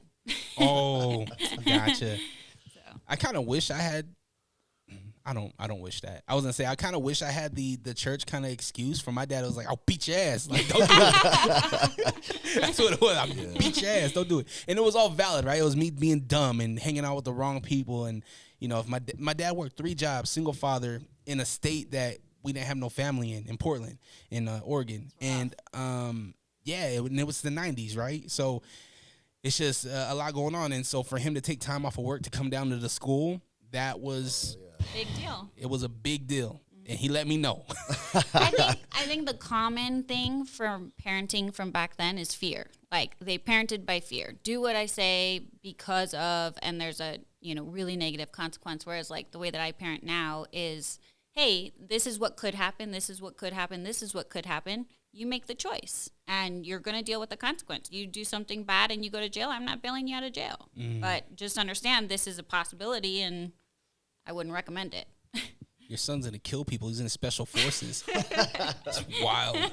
When you said that, the instantly thing that I thought of was like, yo, Rob, you can't get away with nothing. Not that you would. But now you got special forces on your ass. All right, Angel. Do you, boo-boo. Do you live your life, man? All right, Scott, last question. Scott in Brooklyn, New York. Shout out to my Brooklyn folks. Is war necessary? That's hard. Unfortunately, I think it is. Not maybe to the extreme that we do it now, but it's like the way things are going in our country, there's going to be a revolt if things don't change up. Like, you can only get things taken away and watch just absolute nonsense on TV back to back to back to back. I can't even watch the news anymore. I always end up at the gun range. Like, this is getting me upset. Like, what's it going to be for our kids? What's going to be? But like, you look at Israel, they've been fighting for 1,000 years. Like, at some point, like launching 3,000 missiles and blowing innocent people up, that does not make sense. So again, warrior mentality, everything's been done that way forever. I think that at some point we need to get a little bit better and have a little more community say. So that's my answer. I think, unfortunately, as long as there's people with ill will in the world, then war is always going to be necessary to defend ourselves and defend other innocent people. There's a lot, with other cultures where people are raised and indoctrinated at such young ages with ill will in their heart. And I think until we can change those children from being brought up that way, it's going to stay the way it is. It reminds me of that Batman quote where Two-Face is like, you live long enough to see yourself become the villain. And I feel like war, we reap the benefits of war, right? We reap the benefits, being able to do this, freedom and things like that. Well, and supplying guns and making profit off the guns that we supply them. It's a lot. Yeah, there's a lot to that. And you only know the surface. You don't know what's true. Right? Like, the people making the decisions and shot callers, those are the people that know that, like, what's really going on. Yeah. And a lot of those, they're probably, cheersing with champagne and, being like, ha ha, look what we're doing now. Yeah. I don't know. It's sad. But it'll eat you alive if you think about it too much, though. Yeah, it's a rabbit hole I choose not to go down. Yeah, we never watch. Same with these politics these days. Like, I just can't, man. It's annoying. We got puppets, and it's just, it's embarrassing. Would you ever get into politics?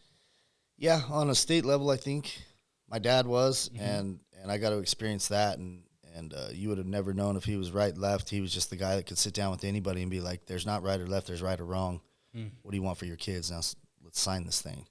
So there's some good ones out there, and there's some that are like, we need to get term, like 8 years and you're done. Yeah. Not 45 years and pass it on to your kid. It's just ugly. It's just gotten ugly at the higher ups. But if I can do something for my community that I see will make a difference and nobody else is stepping up, then yeah, I would. It's hard too, because if you get in that seat, how much say do you actually have? How much change can you actually have on a local level? Can you have a lot? I don't know. That's why I'm like, yeah, local level you can actually do quite a bit and make some good changes, especially like with schools and things like that, and where the money goes, because there's a lot of money that comes into the state that goes to some places that shouldn't. So little things like that, and especially if you're you have good in your heart and you're a voice to be heard, you can do some good. But there's a lot there's a lot. Would you want him? Would you want that stress on you and yourself? No, I would definitely never go into politics. The way that the media treats politicians and their life, and they can't make any mistakes. They're expected to be these perfect people, and the way that stories are twisted and manipulated in the media, I would have no desire to be a part of that. I think it would be great to make a positive difference in the community, but I think that's just not what politics are today. Make the change, Rob. Make the change, man. I think you can do that He on already told all his dirty secrets in his book, so. like, oh, you read chapter 25. Good on you. I would love to see you in a debate. More book sales. But Rob, in your book, that's what you're gonna do with the, like, yeah, slammed heroin and what? Yes, ma'am. All right, man. But I didn't inhale. Let's jump into a segment called P or Not P.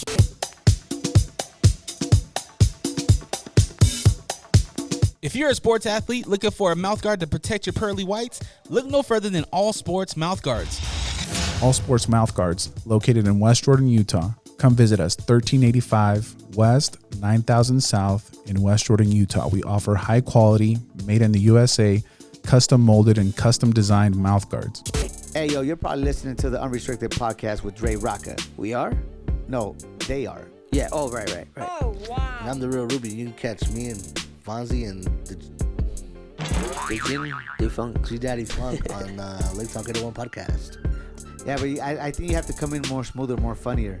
Like, yeah, they could catch us on the Lake Talk 801 Podcast. Yeah, y'all can catch us on the Lake Talk 801. Yeah, and be like, and yeah, man, hey. And they could catch people like me, the real Ruby, and people like you, Fonzie, and people like him, G Daddy Funk, wow, on that's the a Lake lot of Talk people. 801. Who cares? What did he say? Huh? I didn't hear him. I don't know, but What? this probably should be the ad. Are these on? Catch a new episode every Monday on all streaming platforms. The Lake Talk 801. Tune in now. I'm a player, man. I'm a pimp, and I don't have to deal with. You got your shirt on backwards, player. Players, fuck up. P or not P? That is the question. So back in the day, it was like keep it player. That's a cool move, or that was the lingo. Now the kids are saying push and P, right? It's pretty much like, is this cool or not cool? All right. Wow, we are really aging ourselves. I've never heard that. That's How great. old am I? Oh, yeah, you should have been on the mic a long time ago. This is great. All right, let me change my verbiage. Going to the party empty-handed. I was gonna say function. If I said going to the function, would you know what that meant? Yeah. Okay. Going to the function empty-handed. Not P. I mean, I'm bringing myself. Isn't that a prize enough? No taquitos, nothing? No. I'll give you money. I'll Venmo you for you bringing snacks. But I don't even buy like birthday presents or any of that. I just call my sister and I'm like, hey, get something twice as expensive and I'll give you money. Oh my gosh. We need to get you you need to go to Harmon's or something. I am not a shopper. No? No. What, are you a shopper? I try not to. No. Oh, catch me on Amazon. That's why I bought your book. I was buying some some gloves so I could cook with it. I was like, oh, Rob's book's out. Let's get the book. Made it easy. Yeah. All right, so it's not P. Show up with something. Come on. You should have like an emergency. Like, I got her.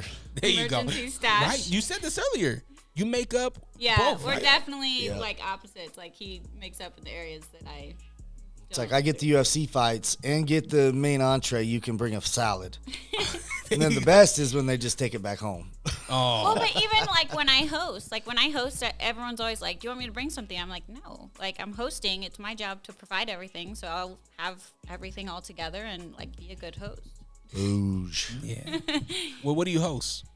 Usually like UFC fights. We'll do UFC fights at my house and like I'll usually just cater it and get food.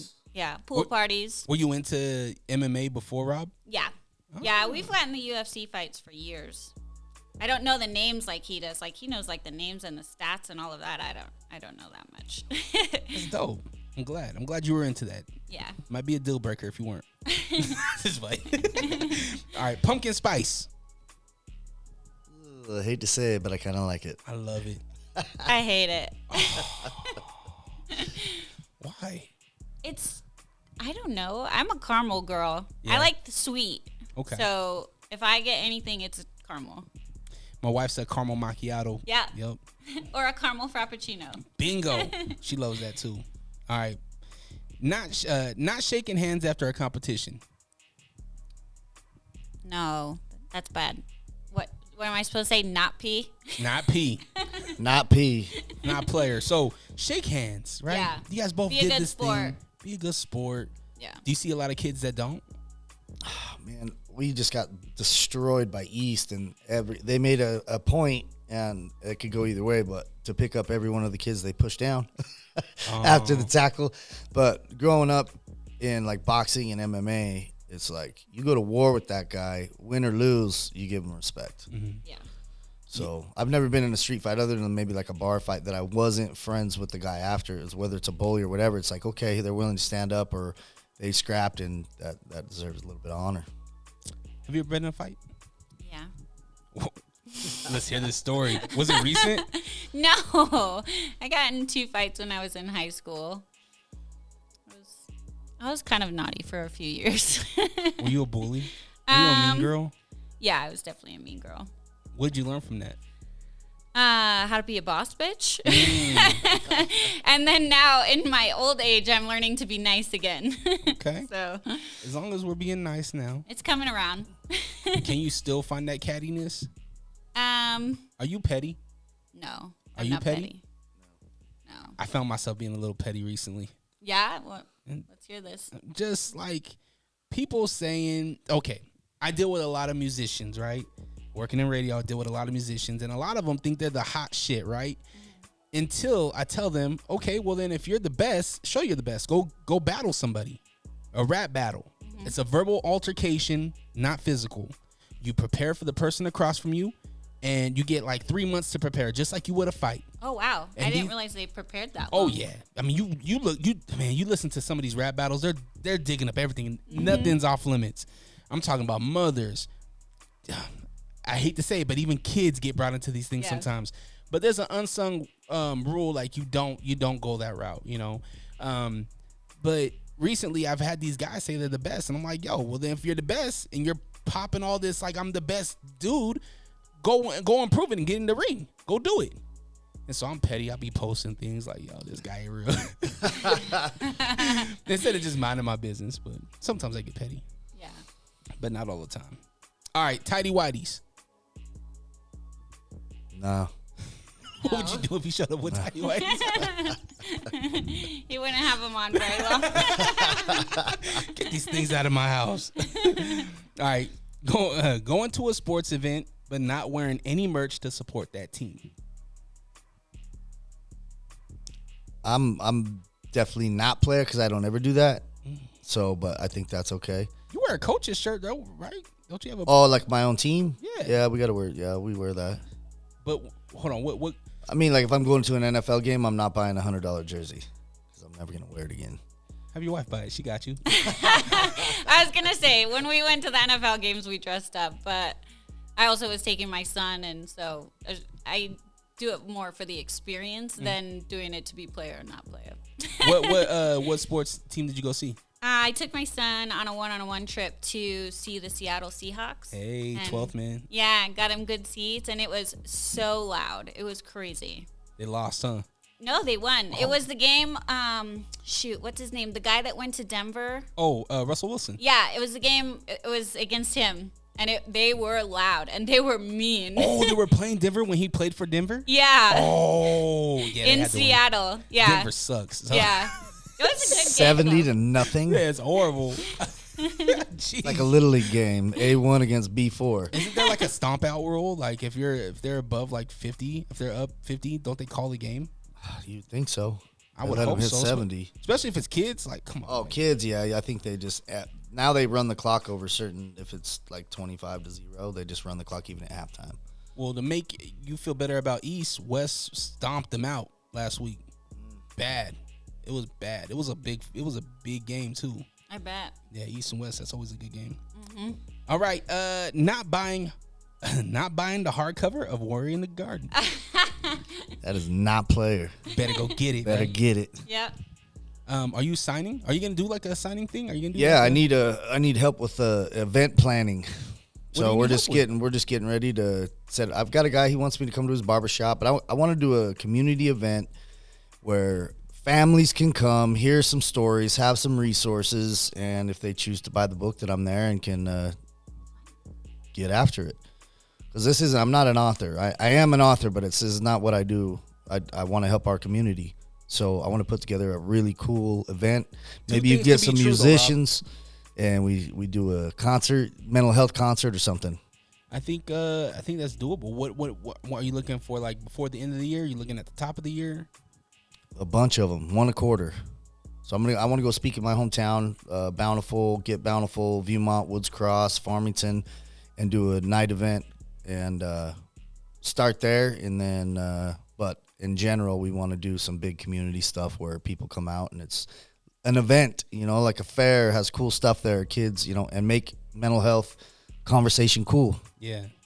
Are you obviously you're doing speaking, right? You're doing speaking engagements and whatnot. Yeah. Are you traveling outside of Utah? Are you planning on? I plan on going. Like we hit number 1 in the U.S., Canada, UK, and France. I want to go hit all those places as an excuse to go and travel. But yeah, I've been speaking all around the country for probably the last 6 years, so we get around. I'm excited for it. Go buy the book. All right, talking on a speaker while in public drives me freaking crazy. Right. It's like, put it up to your freaking ear. We don't want to hear your conversation. And everybody's holding it out and just having this conversation or FaceTiming and not even in the camera. Yeah. Like, no, I don't like that. You do that, huh?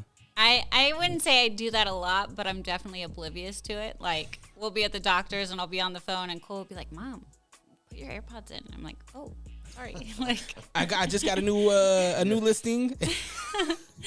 Draper. It's like they're holding up their face anyways. Put it to your ear. Yeah. Take it off speaker. Exactly. All right. Putting ketchup on a steak. Ugh. no. But I mean, I wouldn't.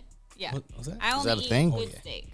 You don't eat steak? I only eat good steak. I won't get Ragu. I won't get steak at like Texas Roadhouse or any of that shit. Like that's disgusting. Where you go, Ruth Chris? Yeah, Ruth's Chris. I don't eat a lot of steak, but if I'm gonna eat a steak, it's gonna be good. Like I don't want a shitty steak. Do you know how to cook a steak? Rob does. Do you cook a good steak? Yeah. Are you a grill master? We actually had just did good it last steak night. last It was night. freaking good. With what? Harmon's. Gotta get the Harmon We got steak. some sirloins and some fillets, and then we did some different kind of rubs on it and on the Traeger. Just the meat. You do a baked potato, vegetables? Oh, yeah, we had potatoes Yeah, we had and some shrimp dips. and dips. Yeah. Ooh. It was good. Do you guys do this type of food for the UFC fights? Yeah, you want to come? I was trying to edge my way into getting the invite. Usually I just cater, but What do you cater? like Chick-fil-A or what's that wing shop that's in the district? No. Wingstop? Wing Nuts, yeah. Buffalo Wild Wings? Yeah, Wing Nuts. Oh, wing. And then Ooh. we've done like Red Robin. Red Robin has really cool catering where you get like, they give you all the sides and everything for the hamburgers and everyone can make their own. It's pretty cool. What was your guys' first date again? The Oyster Bar? Market Street. What'd you order? I'm not a big. It was breakfast, I think, and Yeah. I always do their eggs Benedict. So good. How often do you guys try something new? We go quite a bit. In what area of life? Just in general. Maybe it's a trip or a hike or something to eat, movie. We try new stuff pretty often. Like we just went parasailing and traveled. Paragliding. Yeah, paragliding. Sorry, I always. Is that where you're laying down? No, that's where you like jump off the side of the mountain and then just like float down. It looks like a parachute, but it's the big wings that they do at the point of the mountain. Oh, okay. But you stay up in the air. You don't come down. Like you learn how to ride the wind. And we took a lesson, and we flew from the very top, like our third try. She had her own. I had my own. Wind picks you up. She's all whoosh. I was like, oh, please come down. It's a little scary when your wife's up there. But yeah, she's brave. Yeah. Took her camping for the second time ever in her life, and we dirt biking. Hold on, what kind of camping? Okay, glamping. Okay, see. My camper. Well, that's a big one for her. I was gonna say that was a big enough step for me. RV? Is that what we're doing? RV? Yeah. Yeah. So not a tent? No, You didn't pitch I a did tent? all the year. Well, that's another story.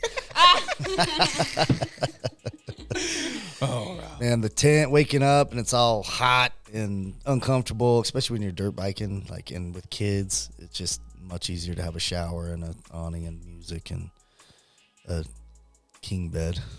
And this might be a selfish question, and I want to ask both of you guys, but what's something that you appreciate about each other?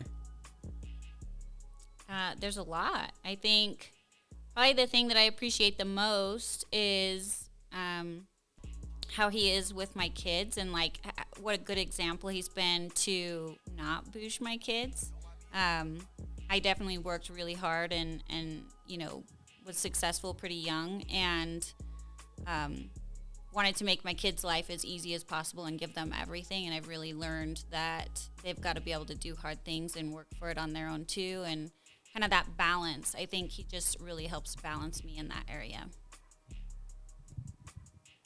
And like she said, there's a lot, but she is so, everything she's been through, and that could be another podcast, but she is so kind and compassionate and stays calm and just like, are you done?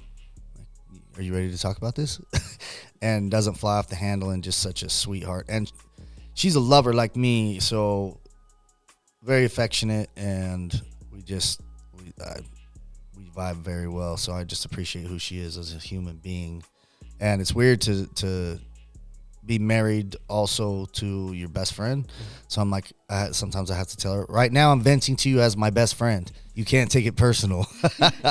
So it's just been cool, man. There's so much about her, and I learn more every day. That's awesome. Super grateful. I have so much I want to dive into with that, but I don't got a lot of time. We've been going over an hour and a half. But we're not done with P yet. So we got a couple more. Or actually one more. Suing a fighter like Logan Paul's wife is doing to Dylan Dennis. Are you familiar with this? No, what's happening? A little bit. Okay, so backstory. These two fighters are fighting. And to help sell this fight, one of the fighters kind of goes a little over the top. The Logan Paul's wife, she is very public. There's photos of her with other guys. She has a history, right? A history back before they got married. And he's kind of digging this thing up now, right? And it's causing tension. And so defamation of character is something that his wife is suing Dylan Dennis for. Oh, okay. But this is all in the light of selling this fight. Is it okay? Is it not okay? I think that's the same as politics. Like, I don't understand why people bring up history for current situations when it doesn't apply at all to the current situation. Like, what is, I don't know. I don't think that's cool. I think it's okay for her to stand up for herself and stand up for the defamation, but her husband's about to go punch this dude in the face, so her husband has the opportunity to actually put hands on this guy. Yeah, but I think it's also important for women to stand up for themselves and not just only be protected by their man. I think, you both got to be strong, and obviously she can't fight him in the ring, so she can at least shut him up. And I think if it affects her well-being as far as like if they have kids, or it's going to be bad, or it's going to take money out of her pocket and food out of their family's mouth, then absolutely. I think that's just people that want to go and be petty and bring stuff up that they shouldn't. That's just a way to keep them in check. If we didn't have that, can you imagine some of the conversations we'd be having? If you could say whatever you wanted to anybody at any time and not have any repercussion. And we did, right? With like Tyson. Think about what Tyson said. Tyson said some of the ruthless things, never was sued, right? But obviously it wasn't against somebody's wife. Yeah. Right? It's a little different. And I'm really kind of against suing. I'm not like a sue happy person. I grew up in California, so people there are very sue happy.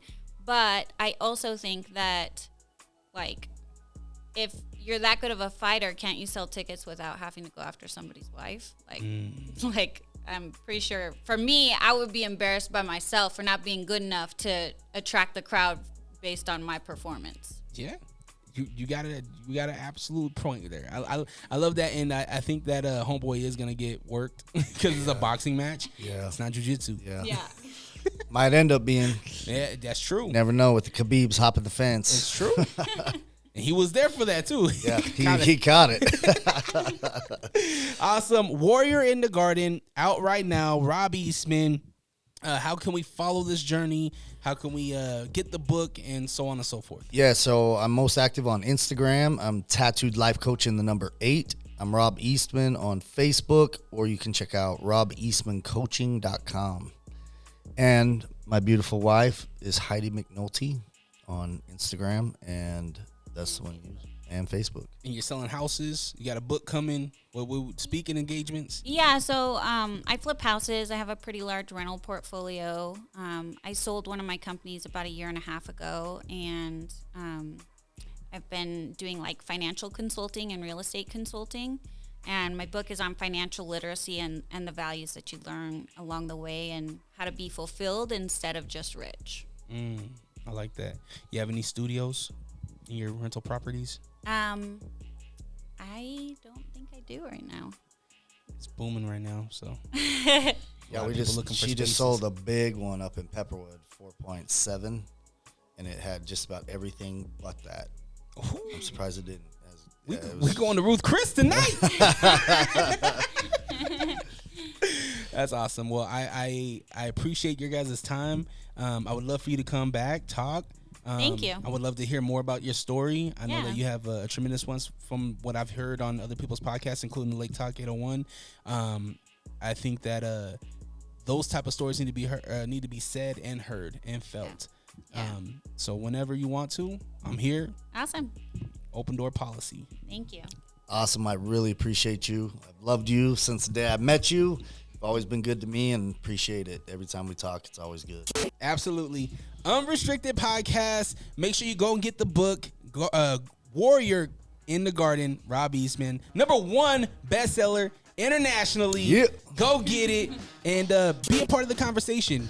Go, if you know what the sound was for What's That Noise, 385-240-4666 is the number. Go drop your guesses. Leave a voice note. You can do that anytime, any day, anywhere.